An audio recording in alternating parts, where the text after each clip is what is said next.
वाला विद्यार्थी भाई बहनों, ધોરણ 11 અંકશાસ્ત્રમાં બીજા પ્રકરણમાં આપણે છેલ્લે જે માહિતીનું નિરૂપણ કરવા માટે જુદા જુદા શબ્દોના અર્થ મેં તમને સમજાવ્યા.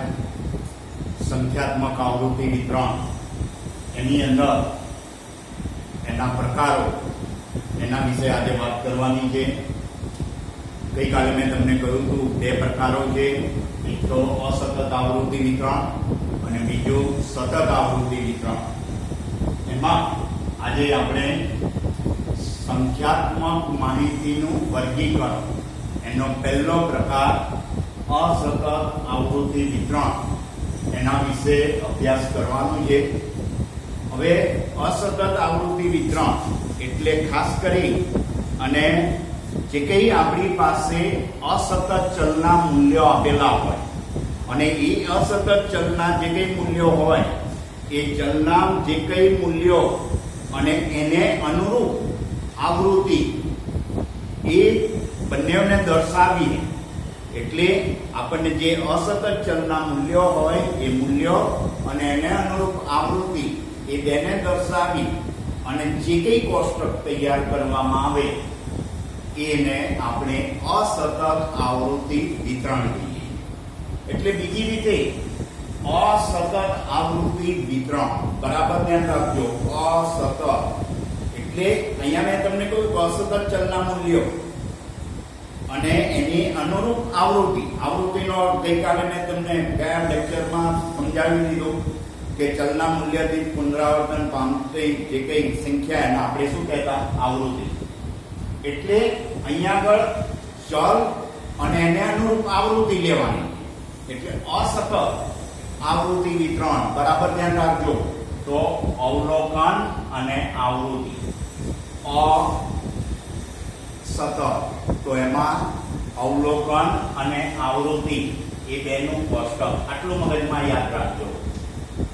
અસતત માટે અસતત આવૃત્તિ વિતરણમાં અવલોકન અને આવૃત્તિ બધા અ ભેગા થાય.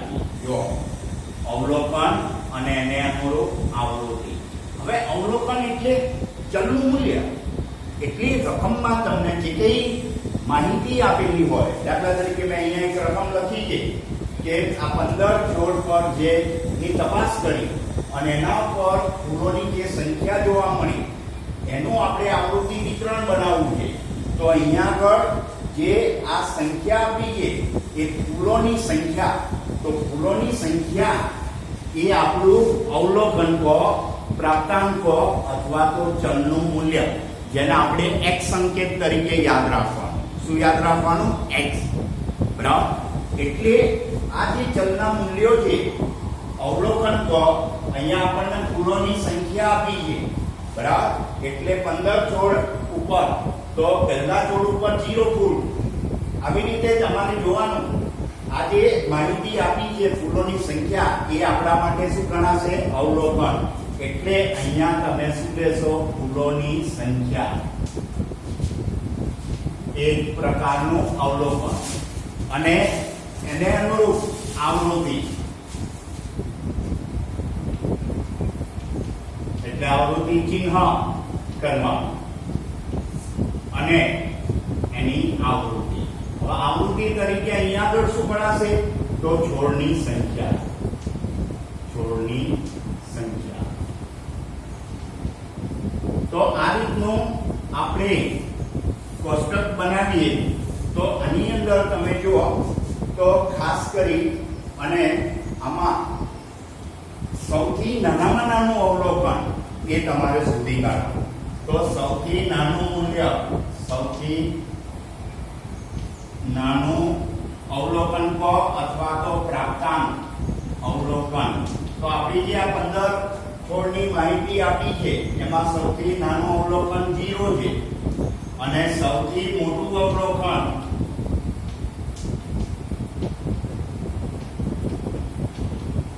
તો આપણી પાસે 4 છે.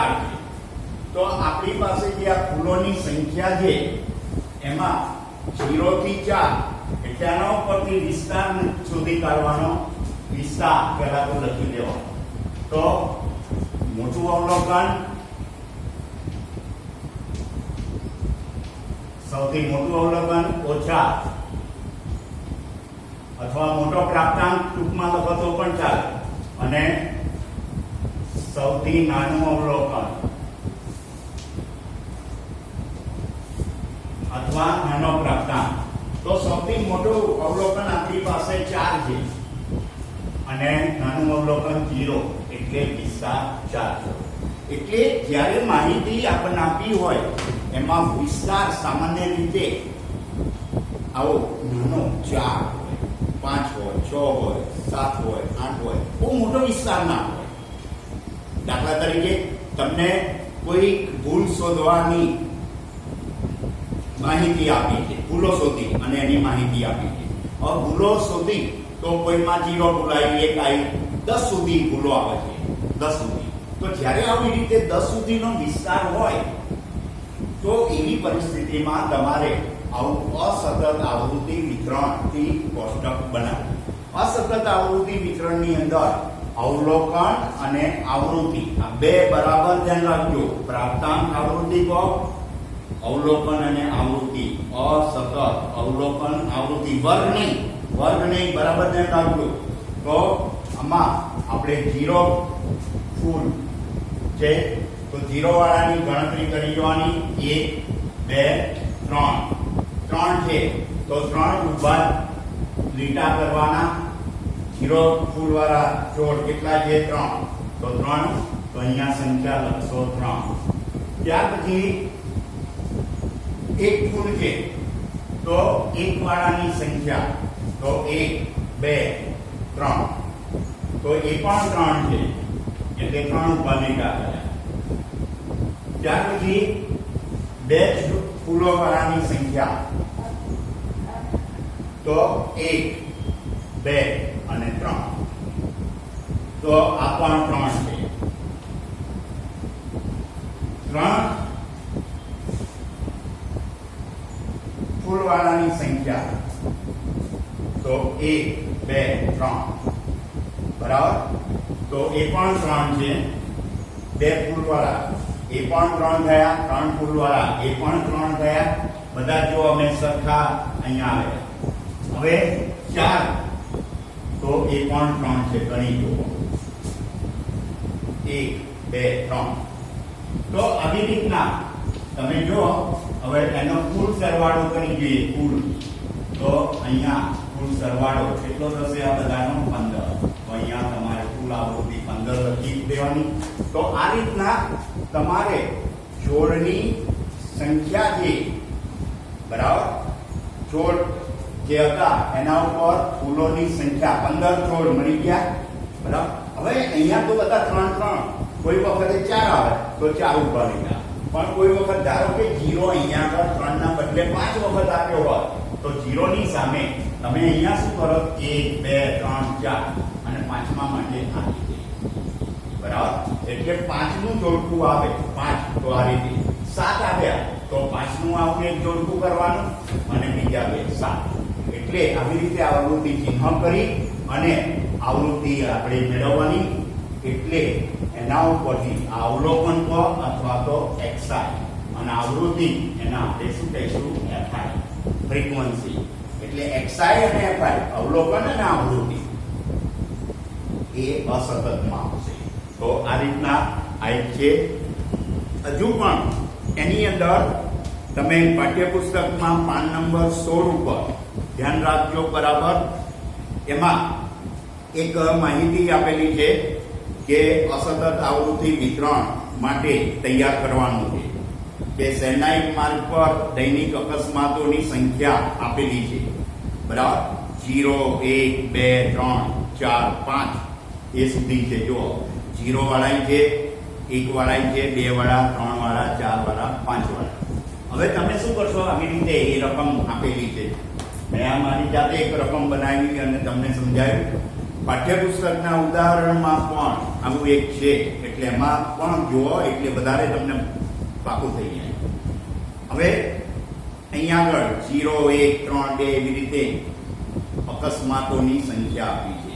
બરાબર, મે માસ દરમિયાન જે અકસ્માતો થયા એની માહિતી આપેલી છે. આખી રકમ હું તમે એની પાસે જે ચોપડી એમાં તમે ધ્યાનથી જુઓ. હવે એમાં જુઓ, સૌથી નાનામાં નાનું માપ શોધી કાઢો, સૌથી નાનો પ્રાપ્તાંક.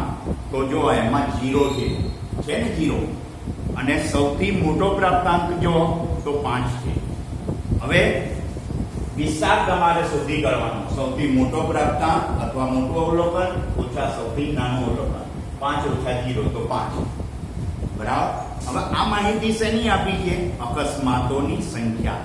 એટલે અહીંયા આગળ તમે શું લખશો? અકસ્માતની સંખ્યા. જો બાજુમાં લખીને આપેલી છે. કેટલેથી કેટલે સુધી હતા? 0 અકસ્માત, એટલે એક પણ અકસ્માત ના થયો હોય એવા. 1 અકસ્માત થયો, 2 અકસ્માત, 3, 4, 5 સુધી, 5 અકસ્માત સુધી આપેલા છે માપ. તો અકસ્માતની સંખ્યા અહીંયા લખશો ભૂલોની સંખ્યાના બદલે. તો અકસ્માતની સંખ્યા 0, પછી 1, 2, 3, 4 અને 5 સુધી છે. એમાં જો 5 સુધી. હવે એમાં 0 વાળા તમારે ગણતા જવાના. તમારે જે માહિતી આપી છે એમાં મેં અહીંયા જે રીતે ગણી બતાવ્યા તમને, એવી રીતે 0 ગણી જવાના. તો 0 અહીંયા આગળ 9 વખત આપેલા છે. જો ચેક કરી જુઓ તમે 0. બરાબર. તમારે શું કરવાનું? સામાન્ય રીતે જે કઈ અવલોકન હોય, ધારો કે આ રીતની અવલોકન તમે નોંધો છો, બરાબર, એક સમજ આપી દો. હવે અહીંયા 3 છે, 4, 5, 3, 2, 3. હવે શું કરવાનું? તમારે જે 0 વાળા તમે તો 0 આમ ગણી અને એના ઉપર ટીક મારવી દેવાની પેન્સિલથી. બરાબર. એટલે શું થાય કે એકનું એક અવલોકન ફરી વખત આવે નહીં અને તમને ખ્યાલ રહે કે અવલોકન નોંધ થઈ ગયું છે. એટલે આવી રીતે ટીક મારતા જજો. બરાબર. હવે એની અંદર 0 વાળા તમે ગણશો તો 9 આવે છે. અને 9 આવે એટલે 9 હોય ત્યારે તમારે શું કરવાનું? 1, 2, 3, 4. બરાબર. અને આ 5 નું એક 5 આવૃત્તિનું આવું જોડકું બનાવી દેવાનું. કોઈ આવી રીતે બનાવે અથવા કોઈ એની અંદર આ રીતે પણ કરે. 1, 2, 3, 4 આવું કરે, અથવા કોઈ આડો લીટો પણ કરે. 1, 2, 3, 4 આવી રીતે પણ કરે. એટલે તમે જે રીતે એની અંદર કરો ચિહ્નો, પણ 5 નું આ એક જોડકું બનાવવાનું. તો 5 નું જોડકું બનાવશો 1, 2, 3, 4, પછી આ 5 અને 1, 2, 3, 4 આવી રીતે ચિહ્નો 9 ની 9 છે. બરાબર. 0 અકસ્માતની સંખ્યા 9 છે એટલે આવું આવૃત્તિ ચિહ્ન કરશો અને એની સામે 9 લખશો. બરાબર. 9 માટે. ત્યાર પછી 0 વાળા 9 છે. જો ત્યાર પછી 1 વાળાની સંખ્યા 7 છે. બરાબર. તો 7 માટે 1 વાળા 7 છે. તો 1, 2, 3, 4, 5 અને પછી આ રીતે 2 વાળા. 5 ને 2 7 થઈ ગયા. એવી રીતે 2 વાળા પણ 7 છે. તો આ રીતે કરશો. 3 વાળા 4 અવલોકનો છે એટલે 4 ઉભા લીટા કરશો અને બાજુમાં 4 સંખ્યા લખશો. બરાબર. એવી રીતે 4 વાળાની સંખ્યા 2 છે, 5 વાળાની સંખ્યા 2 છે. અને જે ટોટલ કુલ અકસ્માત થયા એ અકસ્માત, બરાબર, એ અકસ્માતનું કુલ ટોટલ કરી દેવાનું. અને એ ટોટલ અહીંયા જે 31 થાય છે તો 31 માહિતી આપેલી છે 31ની, એટલે ટોટલ 31. હવે આમાં જો અહીંયા કુલ 31 થઈ ગયા એટલે સાચો જવાબ એવું નહીં, પણ ધારો કે અહીંયા આગળ આમાં 9, 7. હવે આમાં તમે આ ધારો કે આ બેનો સરવાળો 16 ની માહિતી છે એમ માની લો. હવે અહીંયા આગળ 9 અને 7 સાચા છે. હવે કોઈએ ભૂલ કરી દીધી હોય, જો બરાબર ધ્યાન રાખજો, અહીંયા 9 ના બદલે શું કર્યું હોય? 8 કર્યા હોય, 8 ગણ્યા હોય, અને એને આમાં પણ 7 ના બદલે 8 ગણ્યા હોય. એટલે આમાં એક ઓછું ગણ્યું હોય અને આમાં એક વધારે, તો 8 8 નો સરવાળો 16. એટલે તમે એમ માની લો કે 16 આપણો જવાબ આવી ગયો. એવું નહીં. પહેલું 0 માટે 9 સાચા છે તો 9 જ આવવા જોઈએ. 1 માટે 7. કારણ કે જો તમે ગણતરીમાં ભૂલ કરશો, એકાદ વધારે ગણશો અને બીજું ઓછું, તો અહીંયા 0 એક ઓછો ગણ્યો અને 1 વાળે વધારે ગણ્યા તો આવી પરિસ્થિતિ થાય અને ટોટલ તો 16 આવી જ જાય.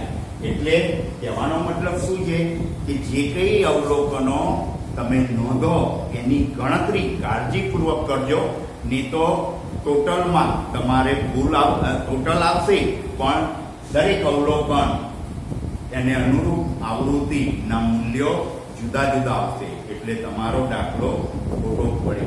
એટલે ગણતરી કરવામાં અવલોકનો જે નોંધો તો જીરો તો બહુ જ કાળજી રાખજો, ટીક કરતા જાઓ, જેમ નોંધો એમ પેન્સિલથી ટીક કરતા જાઓ, બરાબર? ગણો એમ. એટલે શું છે, કોઈ અવલોકન રહી ના જાય, કોઈ અવલોકન ડબલ વખત ના ગણાય, એ પણ એમાં એ તમારે ધ્યાન લેવાનું છે.